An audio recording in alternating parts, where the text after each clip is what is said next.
think the parent knows things about the children. Yeah. Well, even if it's just things that they're interested in, that the teacher might be able to make a connection with, right? Yeah. So for example, this time of year, I get a lot of emails from parents just talking about their student and their background. That's and wonderful. Yeah. Whether it's how they're learning or struggles that they have, or even it's just, we've just moved here from someplace and it's going to be a big adjustment for them.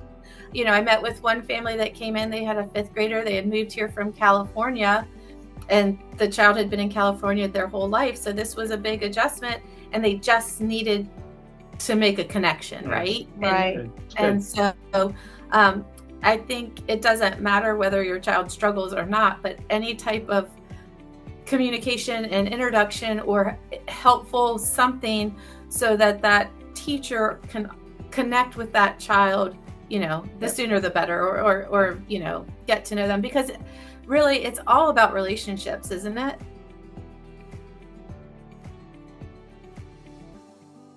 Hello everyone, I'm Tony. And I'm Casey.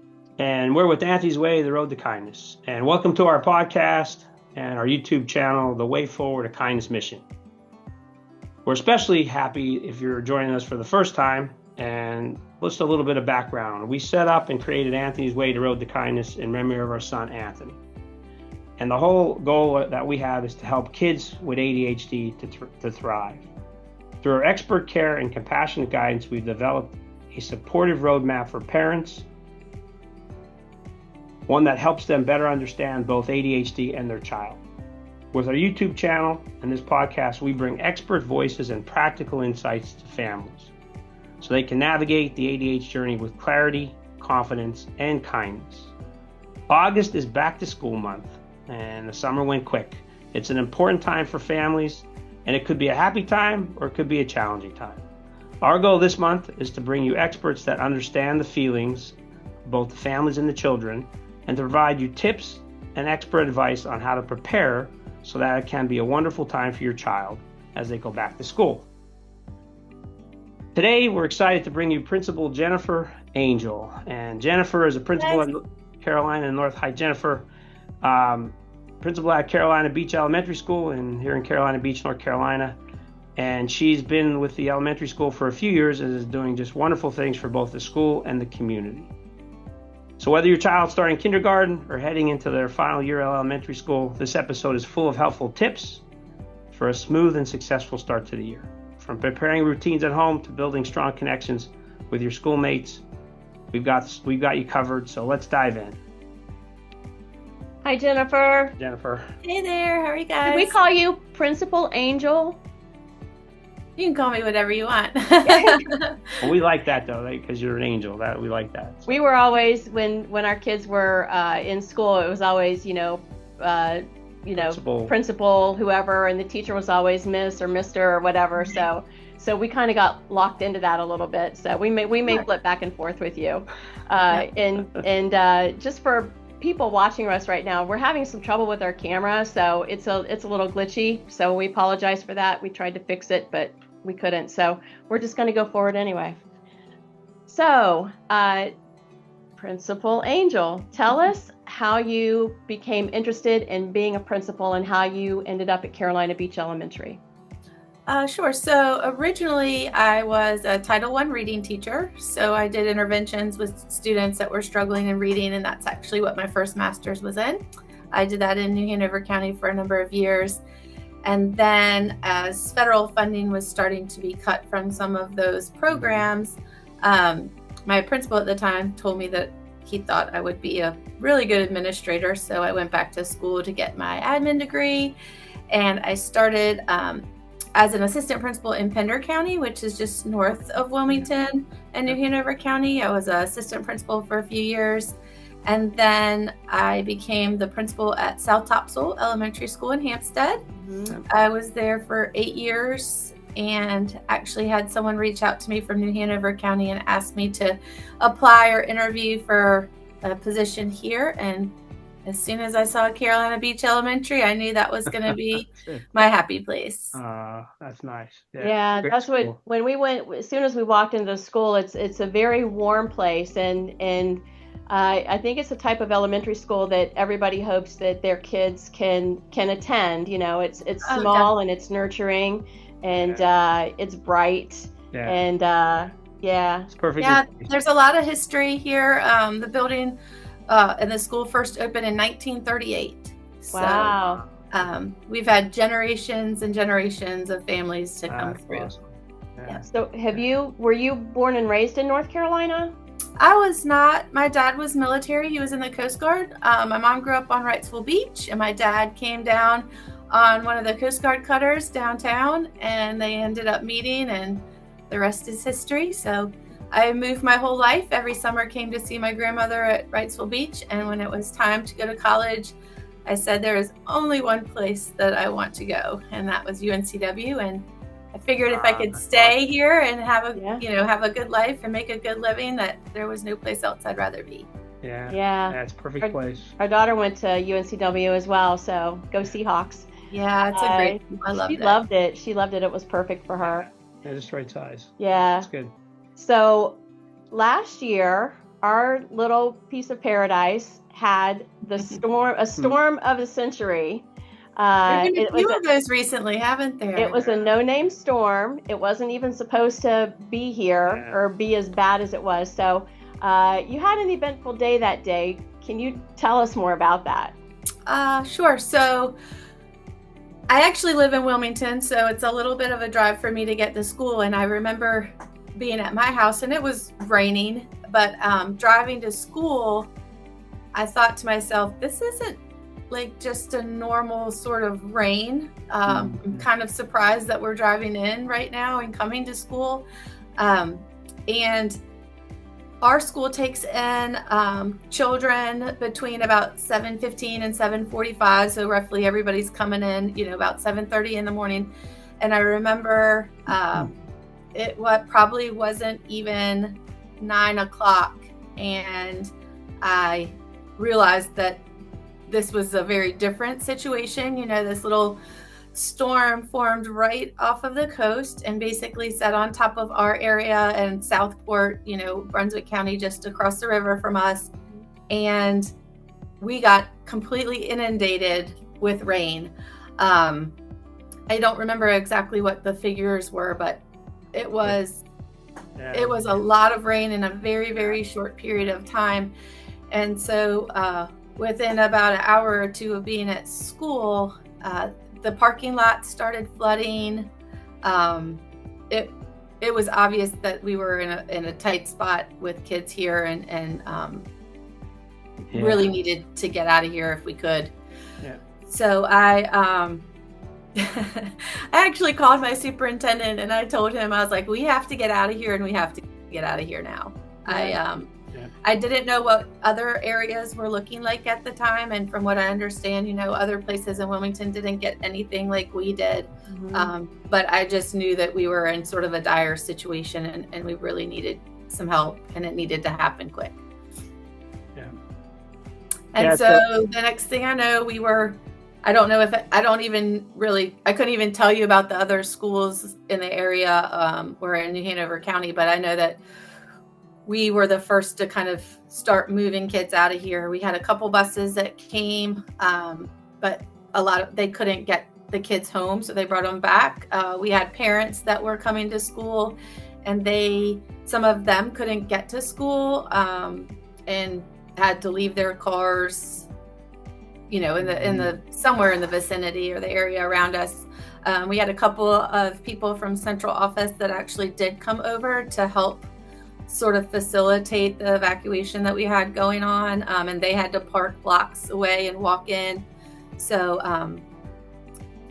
in the end, we got everybody out of here. We had to get the local police department and fire department to help. They brought in one of the military trucks, all-terrain kind of lifted vehicle. I've got some pretty amazing video from that. And there was probably, I would say, anywhere from, I don't know exactly, but it was roughly around 15 kids or families. And we took that vehicle to get everyone home, since we couldn't get to their house any other way, and their parents couldn't get to us. So the videos that the news took were pretty awesome. Yeah, they were awesome. So Yeah. So And it's one of those things I think too, is that everybody just wants to have their kids and know that they're safe and wants their kids to be okay. And so to me, there was no way. Initially, they had talked about us taking the kids if we couldn't get them home and taking them off the island. And I said, that's not happening. No. No, we're going to figure out how to get these kids to to their families. And then even with everything going on, that would make everybody a little more at ease, I think. Yeah. And you jumped in the truck with them to take them. Of course. Yeah. Of course. Yeah. That was great. That was great. I'm sure that helped them, not be so concerned or so afraid. I'm sure that made them feel, a lot better about what was happening. So that was fantastic. As a principal, when I first became a principal, or as I was studying to be a principal, something really stuck with me about how you have to be this sense of calm for your people. And so as long as I'm okay and I'm calm and I'm, saying it's going to be okay, then usually they know that and they, they feel that too. Yeah, that's important. So you were a blessing for 15, 17 kids on that day. So I think all of them. Yeah, blessing to all of them that day. That was pretty special. And you received special recognition from the county commissioners. I did. Yeah. Yeah, that was great. A surprise. I wasn't expecting that. Yeah. So I think your gym teacher called somebody, right? Yeah. Mm-hmm. He did. Mr. Murphy. He's amazing. Yeah. Yeah. He runs the Ocean Cure organization here on the island that works with getting disabled individuals into the ocean to surf. And he's a great person. He's one of the kindest souls you'll ever meet. Yeah. We agree. We've met him, and we have to agree with you on that one. Yeah, it's great. So, go ahead. So when you're talking about school, how early should families start adjusting like sleep routines, and how should they start getting their children ready? We're here August, and soon school will be starting. When does school start exactly for you? School starts for us in, let's see, 3 weeks, I think. It's the last week of August is when the kids come back. Yeah. Right.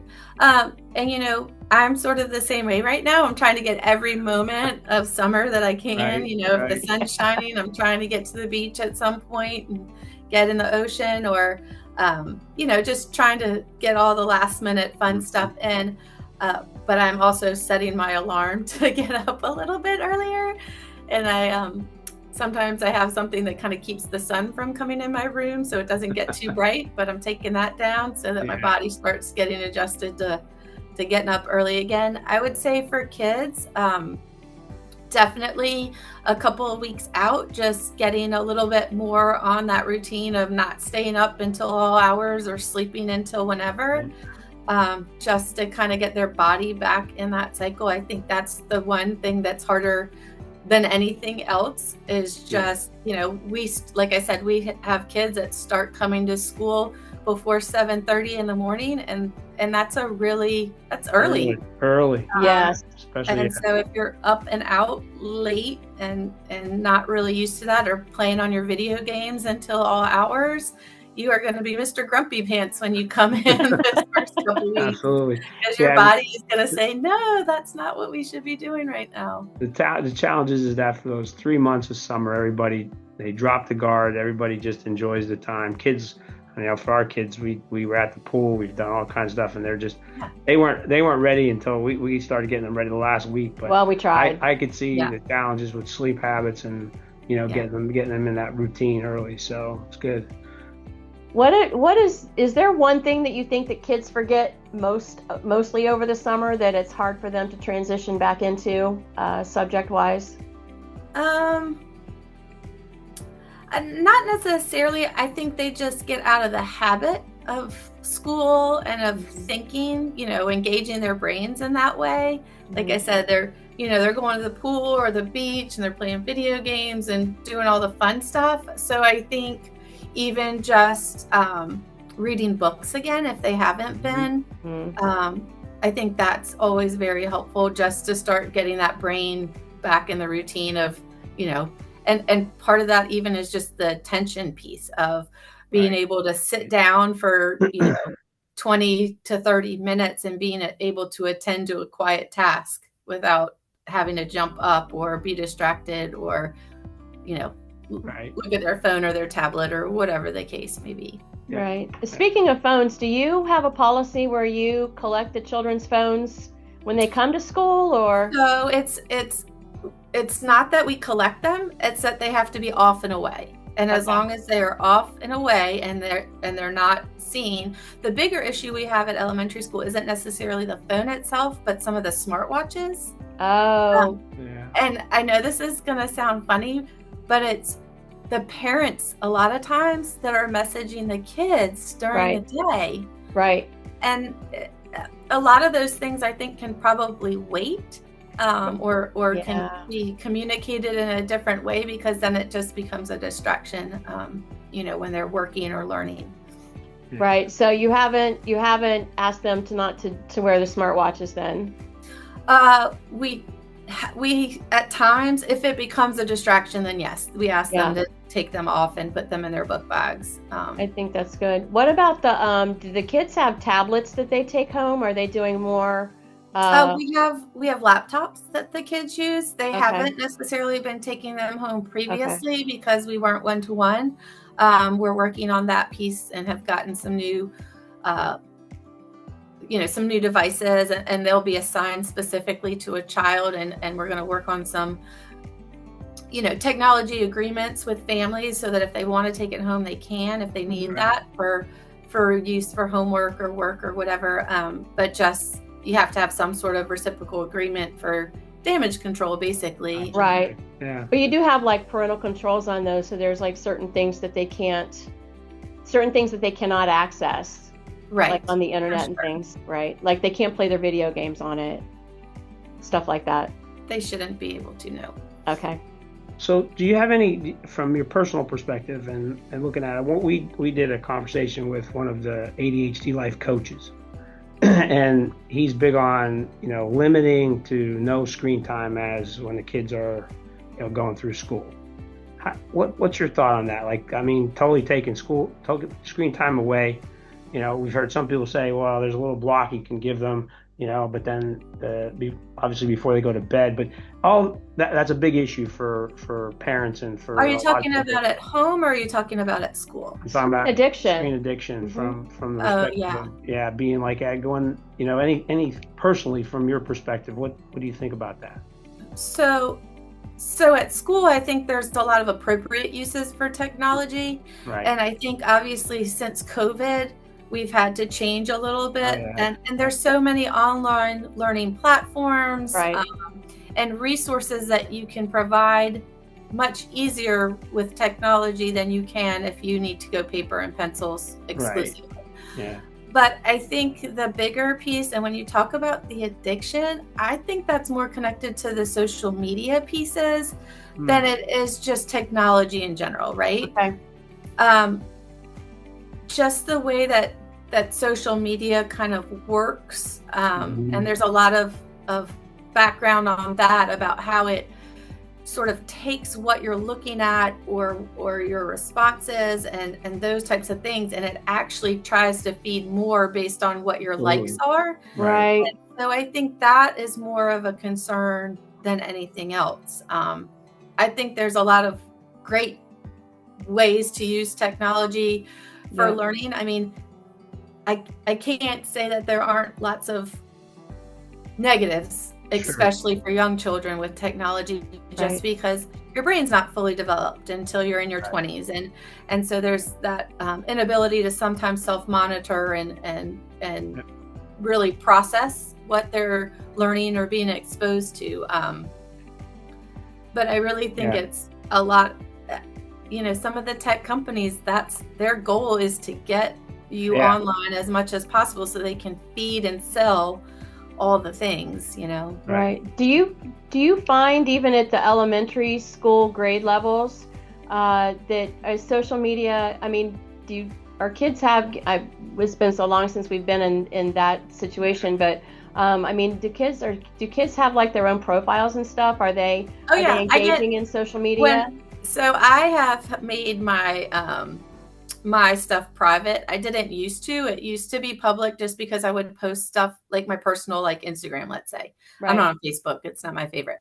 But like I love Instagram. And I originally had my profile as public because I was posting things related to school and stuff like that. Mm-hmm.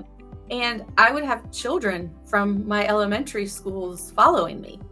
Uh-huh. Yeah. Is there not I guess it probably isn't a question for you, but I mean, I always thought they had to be like 13 or something to be able to All start. you have to do is put in a birth date. So you put in a birthday. Yeah. Okay. Yeah. No. So then of course comes the question about bullying. So do you find bullying going on with social media with the kids in the school, or do you, I mean, you may or may not see that, I don't know. So I think that bullying, especially online bullying, can happen in a lot of different ways, right? It's not just a social media problem where you've got an Instagram account or a Facebook account or whatever, Snapchat, whatever they're using. There's so many different apps and platforms that kids can access or use. Yeah. That and it's not just that. I mean, there's bullying just with texting. If you've got a phone and you have your number, there can be that. There can be bullying through school-issued email accounts or Google accounts if they're working on projects together and they have access to a platform. So there's a lot of different ways. It's definitely something that we work very hard to educate the kids about and intervene if there is an issue. There's a lot of filters and sort of back-end technology platforms that identify that if it is actually happening through like a school issued either device or platform that they're using. But you know, bullying's been around for a very long time. Yes, we know. Yes, right. We know. I mean, even, but it used to be when we were little, people were bullying. They just did it different. They wrote did notes. it to your face. Yeah, or they wrote notes and right. That's true. Or your locker, or whatever. True. Somebody wrote something on a bathroom stall. Right. Like any of those kinds of things. Right. But the trick was you could get away from it. Like when you weren't in that setting, you could get away from it. And with technology, it's just it's there all the time. It's impossible. Yeah, and so I strongly encourage people, if somebody's not being nice to you, you just block them. Yeah. That's a good idea. Yeah, it's really instead of engaging or continuing to allow them that access. Yeah. Yeah, it's hard when they seem to get wrapped up in it though. Like they feel like they have to keep defending themselves, so they just keep engaging, and that just keeps the bullying engaged. Yeah.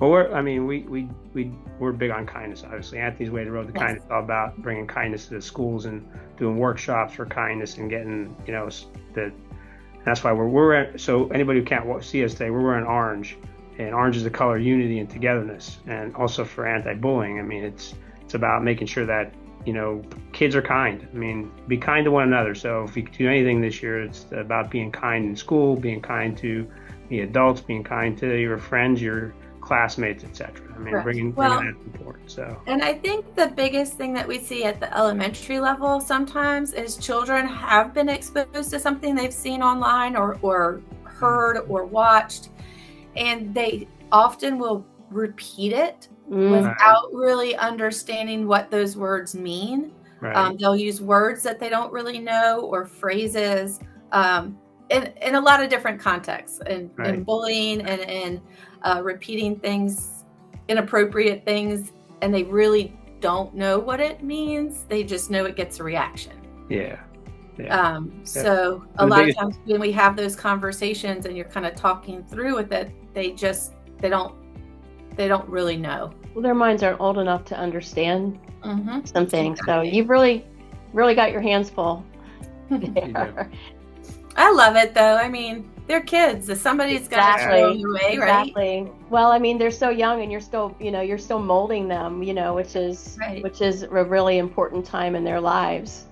Yeah. So for those coming back to school, are there any updates or changes for this year that your procedures or anything that you want to share? Our procedures are going to be pretty similar to what they have been.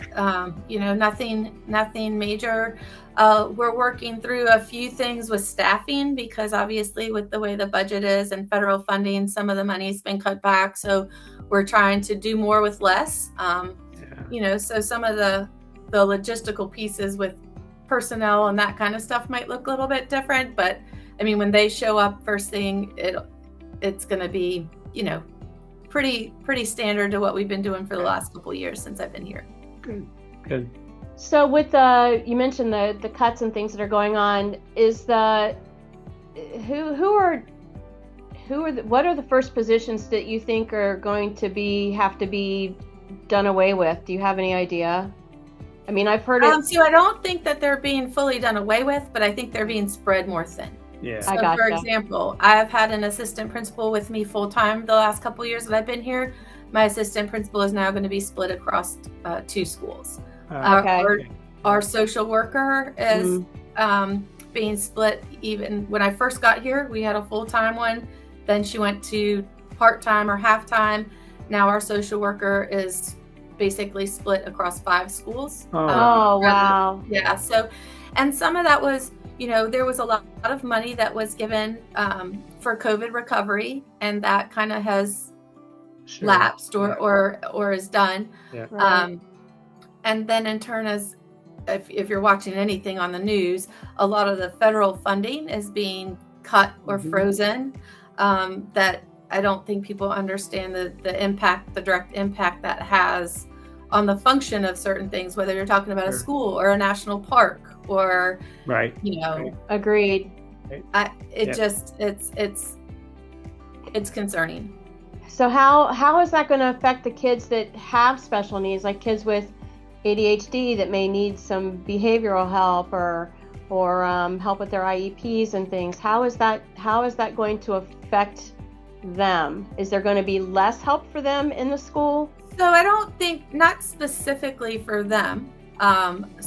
Your first and most important line of defense, if you want to call it, is your classroom teacher, right? Mm-hmm. Yeah. That's the person who is going to be front facing, whether you're talking about your people who are your homeroom, art, music, PE, reading teachers, any of that. The people they're with most of the time and front facing are your, the people who first will sort of help and intervene and provide services. Our EC teachers are there.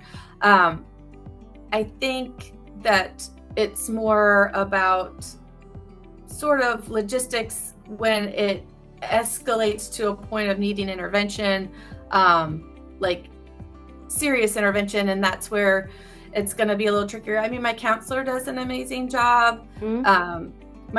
My assistant principal and I have always tag team when we have, somebody who needs some assistance. Your teacher assistants that work with the littles and say, kindergarten, first, second grade, they're always amazing help when somebody needs a break or needs to be redirected. Yeah. So I don't know necessarily, because your IEP too has specific goals and services that are required by law. So those are going to have to happen regardless. And we do have positions specifically funded for that support. Okay. Good. Are there any certain supplies and materials that you recommend the parents prioritize beyond just the regular school supply list? Are there things that would be helpful if the parents would supply themselves? So we're very fortunate to have an amazing school community here. We get lots and lots of donations from all over, whether it's churches or community organizations. I just got a email from the post commander of American Legion. Nice. They always provide stuff. The big thing for me is making sure our students are fed. Right? Because you kind of have that hierarchy of need. Yeah. If your child is tired, if your child does not feel well, or if they're hungry, that's going to be a bigger impact. The things we can take care of, right? Yeah. Like the paper, the pencils, the computers. We can even get you a backpack if you need one. So one of the things that is we're always trying to make sure we have plenty of snacks so that anybody who is hungry can eat if they need to eat. We are actually putting in filtered water stations through the building with the help of our PTO. So like even just water bottles that are refillable that kids have so they can have water if they're thirsty. And like our playground and being at the beach, we get a lot of sun here. That's right. And it can be pretty warm outside. Yeah. So and we even when it's like cooler weather, we still have those days. So keeping them hydrated and keeping them fed are our two biggest. Well, let's give we live in a wonderful small community that is very supportive. Yeah, let's give a shout out to all the folks who make donations. Please continue the donations to the school because it's so important. Yeah, and one of the things we try to do is if we feel like we're getting more donations than we can use, we try to partner them with another school that might not have as supportive of community or PTO, and kind of divert them that way to see if they can help and we can pass some of that love along. Yeah, great.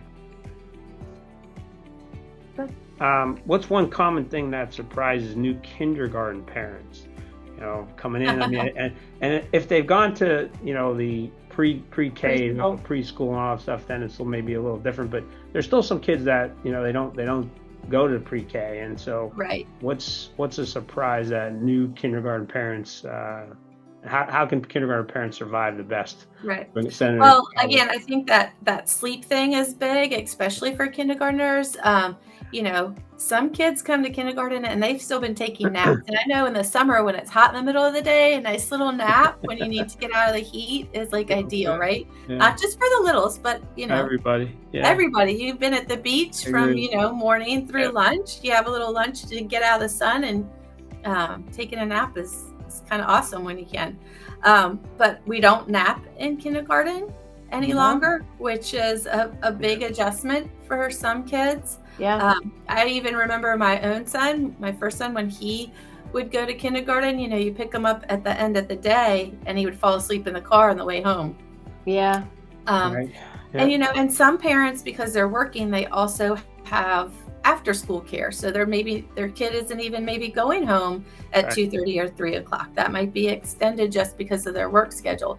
Right. But just understanding that there is not really the rigor and like the activity level is a lot. And there's not a lot of that downtime.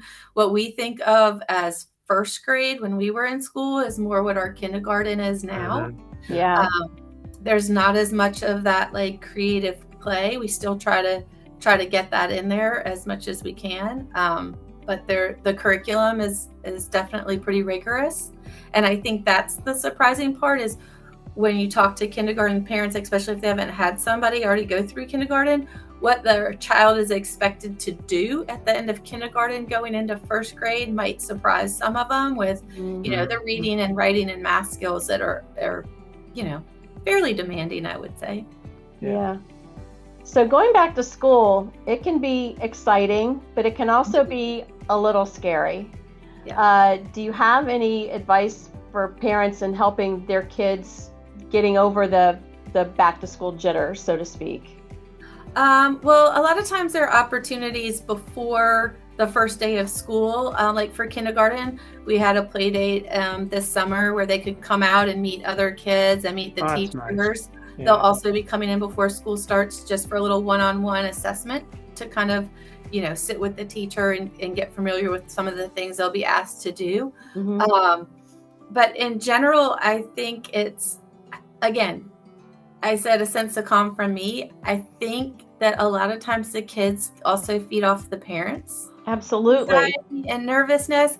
And if parents can remember to, keep it together and it's going to be fine. I think the hardest thing that we ever see is when parents are reluctant to leave. Oh, it makes the children more anxious. Yeah. Even if the child is saying that they don't want to leave, the parent to leave, there's whatever.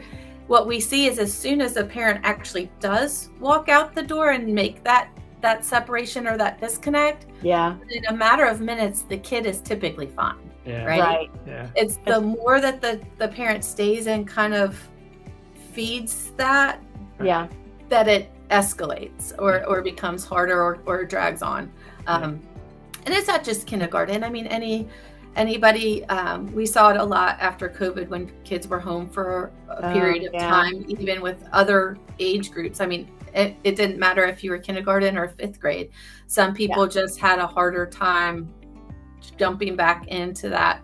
And so I would say too, having parents that have taken their children out to social settings and let their children play and socialize and not stayed right on top of them or tried to facilitate it for them and allowed them to kind of have that little bit of space is always a good thing.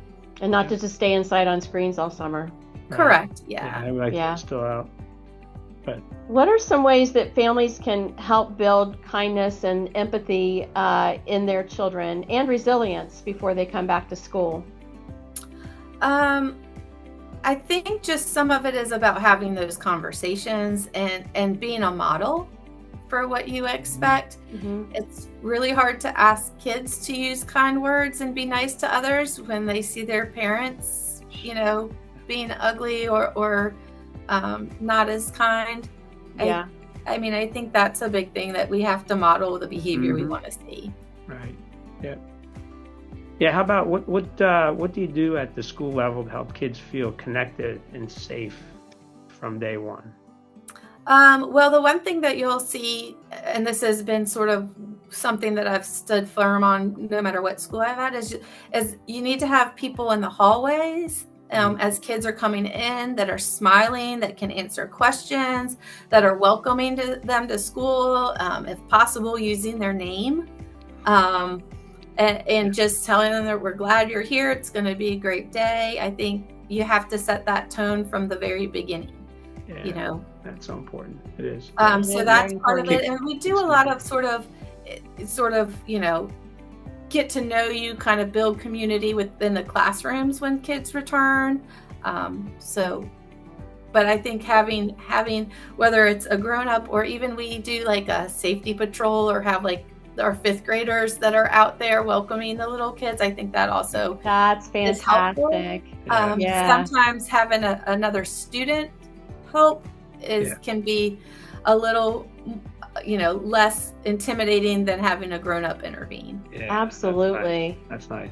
Absolutely.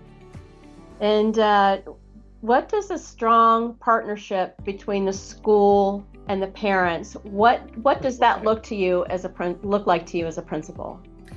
So some of that is just being open and having some involvement to come to school, whether it's open house or some of the fun activities we have, or parent conferences, those types of things. I think it needs to be an open line of communication.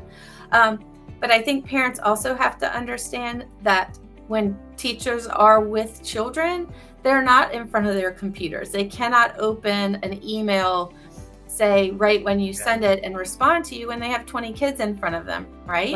Right. So there has to be that understanding and that trust that during the day the teacher is busy because they're with your children. And that communication and some of the connecting is going to have to happen outside, either before school or after school, because just during the day you're not always accessible. But I think a lot of times the teachers do a really good job of reaching out and sharing information and inviting parents in, whether it's for fun activities or if you want to come help in the classroom. Which is great.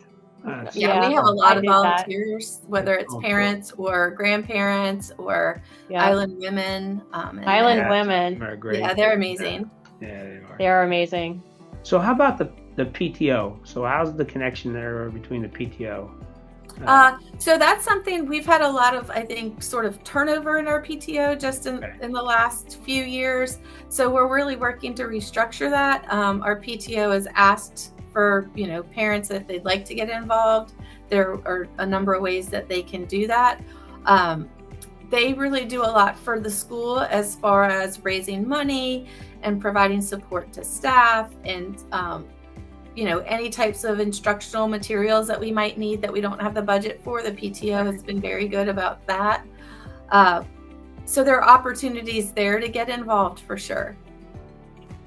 So It always depends on how much time somebody has and their availability. You know, you find that working parents aren't necessarily as available sometimes as those that are either stay-at-home moms or retired grandmothers. Or Right. So how big is the PTO is it based on the school size? What drives the size of the PTO, or is it?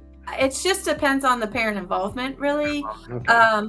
So we have a few people on there. You always have on a PTO like a board, and those are the people that hold those places, like president and vice president and treasurer, secretary, those type. You always have those positions, and then the rest of it is just more dependent on how involved and active your school community and parents are.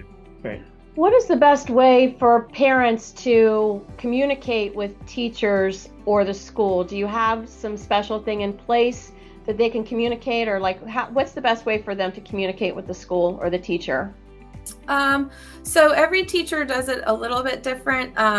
They might use Class Dojo to communicate, which is like a way where there's communication, but it's also a positive reinforcement, classroom management kind of platform.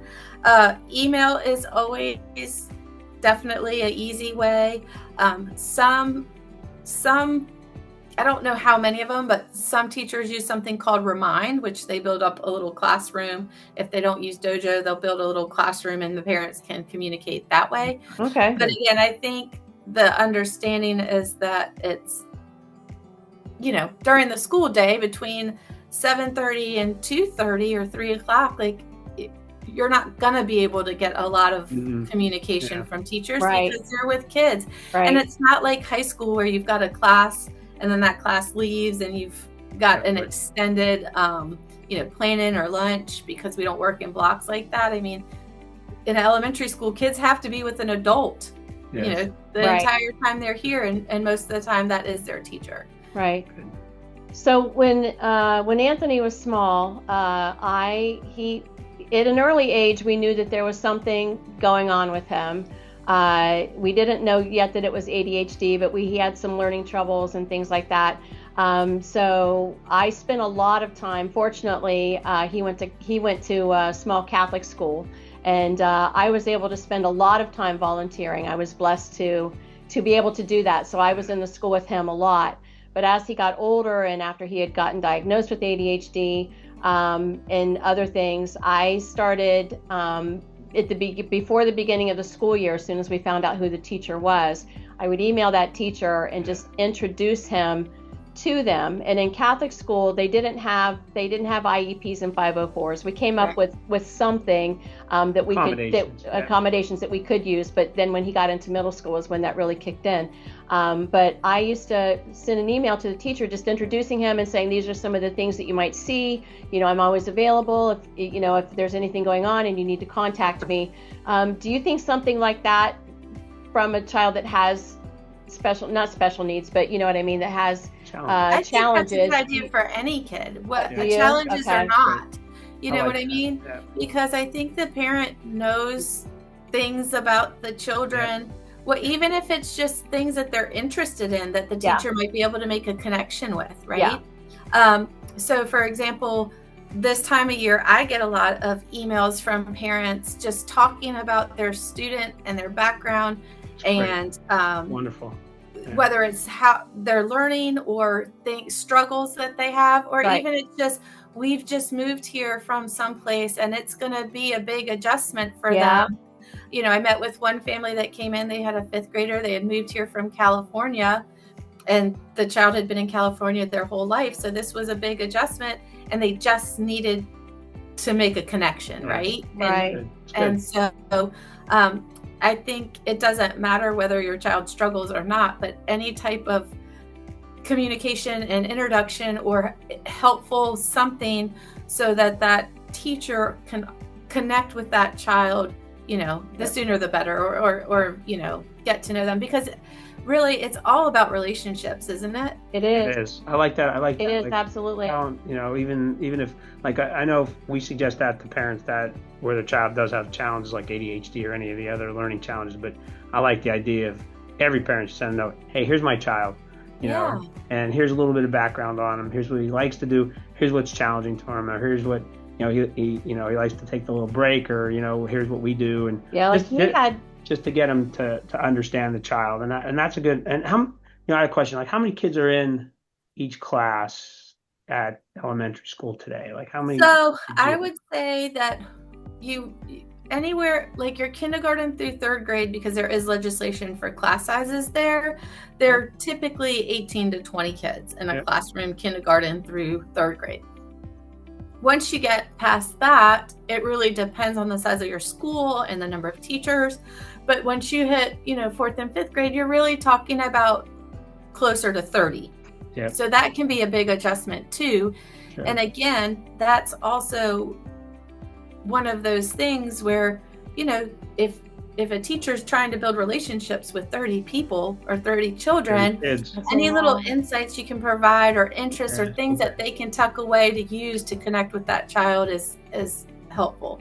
Yeah. And especially if something is going on that negatively at home, maybe they've lost a grandparent or something like that may emotionally affect them negatively. I'm sure that would be helpful too, just to have a heads up. Yeah. If something's happening. Yeah, I like that. Something we should just suggest. Yeah. So what are you most excited about this upcoming school year? I kind of am excited every year about I think people who work in schools, that's why they work in a school and work with children.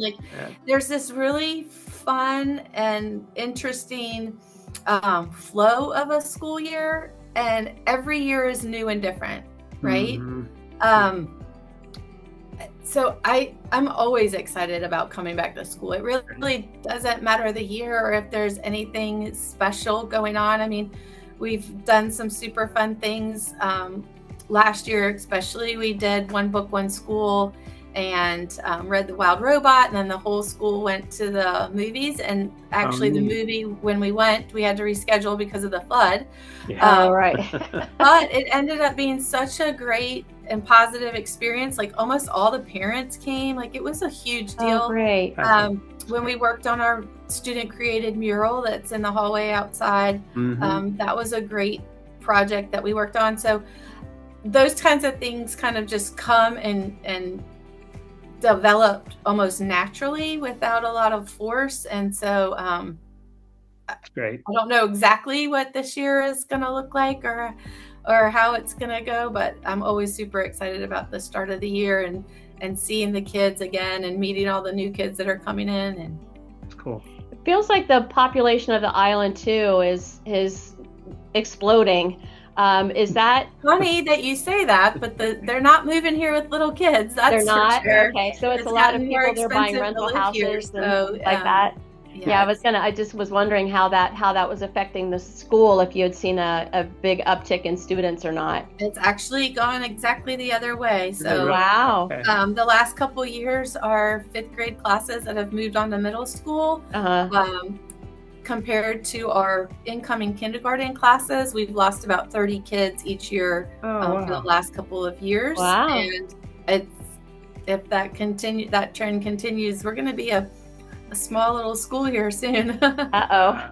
Yeah, well, it's okay. I mean, it is what it is. Yeah. I think it kind of ebbs and flows and We'll go find you some students because we want you to stay open. Yeah, we'll stay open. Okay. This would have been a great place for our kids to come in. We wish we'd raised our kids. I wish I had gone to a school like this. Yeah. It's really cool. We do too. So any final tips that you would give to any of the parents, final tips that you want to share with parents and kids? I think the biggest thing is that just to know that everybody is at school here for their kid and is doing their best, and that we're really partners in this. And so working together is just if you want to have a positive school year for your child, it's really about making and building a relationship with the teacher and the school, because they're going to be, we're going to be spending more hours with your children when school starts than you are. That's true. And, we're all here for the right reasons and really want only what's best for the kids.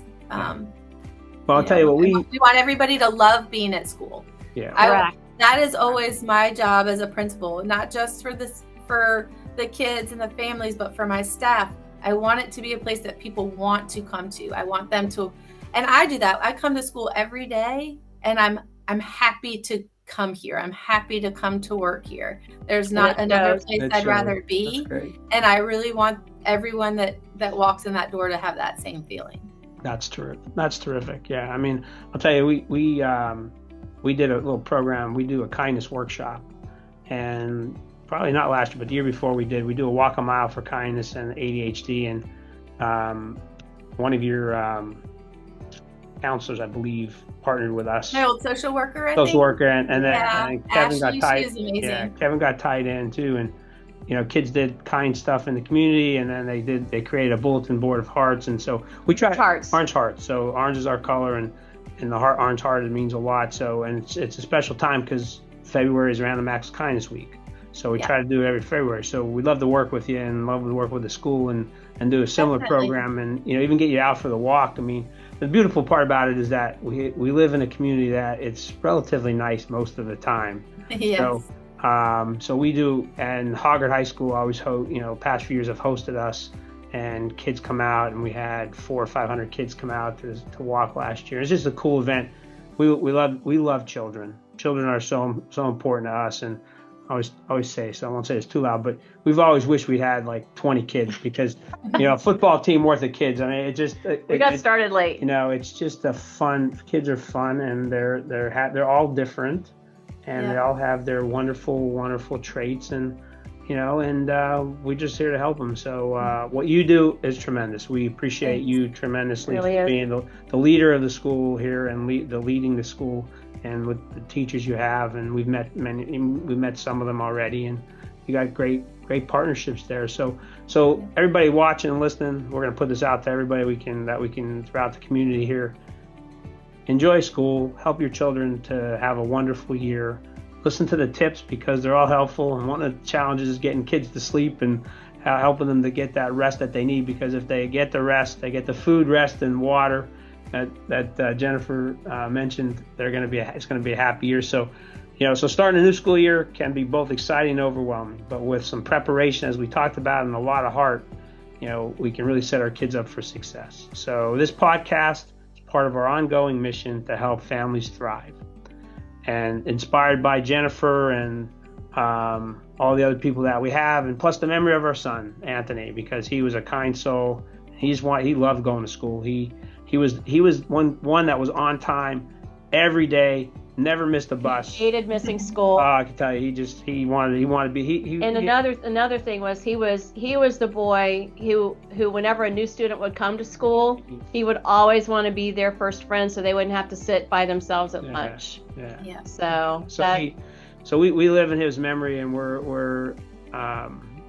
love embracing the school systems here and across the country. So being kind is important, and we want to share that kindness across here, and every school in the locale, and then every school across the country doing the same thing. So we value what you do and value your leadership, and you have an important job, and all these kids they're in your hands, and you've shown your love for the community and love for kids, by helping them during the challenging times. And so the big message for other parents listening is remain calm.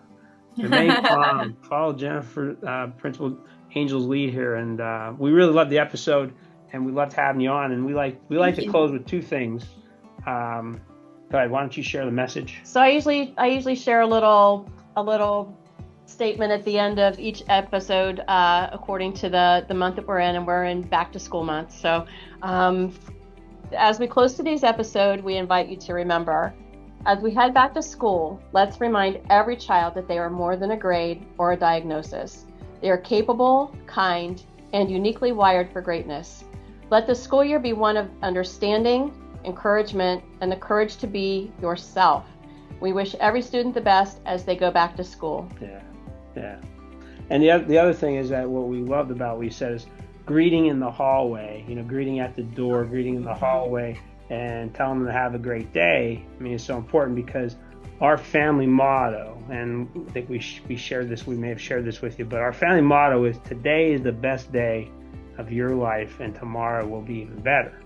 And so we like to close with having our guests hopefully say that with us. So, and then share that with your school, because we tell everybody, put a little poster on your refrigerator that today is the best day of your life and tomorrow will be even better. Because when you have a challenging time, if you look at that and think about, hey man, yeah, today might be, a rough Today's day, tough, yeah.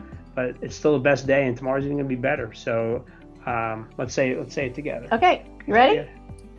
Today is the best day of your life, and tomorrow will be even better. And we've added to that, life is better with you. We believe children need to know that life is better with them. So, yep. Thank you so much. Thank you so much. Yeah. No, thanks for having me. I enjoyed it. Yeah, we did too. Have a great school year, and we're here. If there's anything you need, please let us know. Yeah. We're here to help any way we can. So, thank you so much, everybody. Appreciate you joining us. Take care. Have a great day. Bye-bye.